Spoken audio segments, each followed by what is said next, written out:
masyado information si Atty. Torion. Marami akong mga kaibigan, maski sa mga pulis.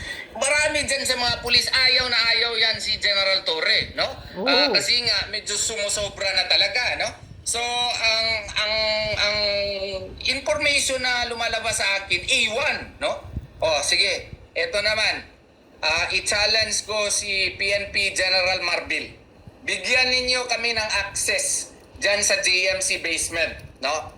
Para malaman namin kung totoo ba yung mga pictures na na-post ko.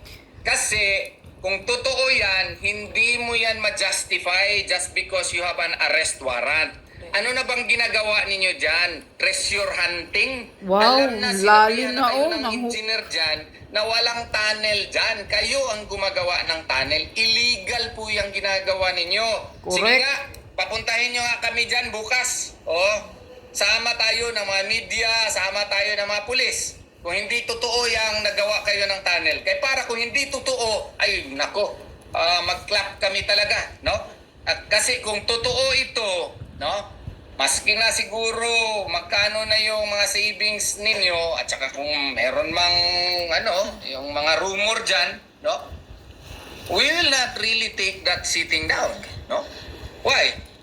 Because that is a violation of the rights of our client and we will be filing multi-billion damages against you because JMC is one of the best schools in Davao City. It is one of the most presentable, no? Yung ating building maganda. Tapos sisirain mo lang in the guise of implementation of an arrest warrant. Di po pwede yan. Lumilipad na ata ang batas, General Marbil. Kung wala pwede, nang batas. Ihintunan nyo yan.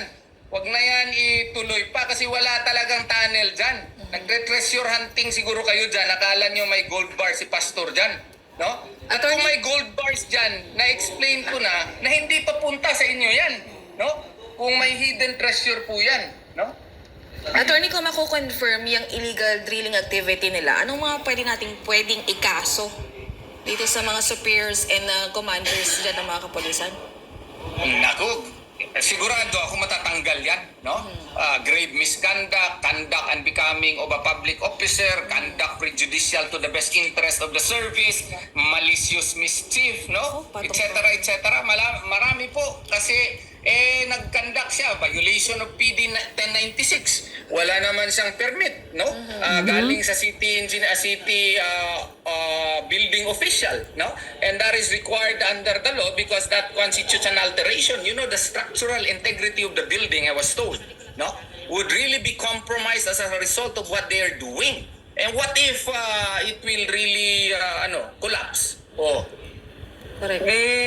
Baski pagtagpiin yung lahat ng mga retirement pay ng mga police officers na involved yan.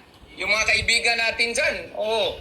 Sabihan nyo, sir, mukhang delikado na tayo dito. Sir, ano bang yung ginagawa ninyo, sir?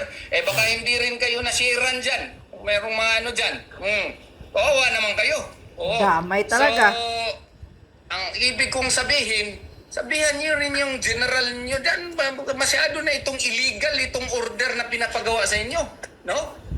Kunyari, nagkasakit na siguro kayo, nag-LBM na kayo para hindi kayo maging present dyan. At least may depensa kayo.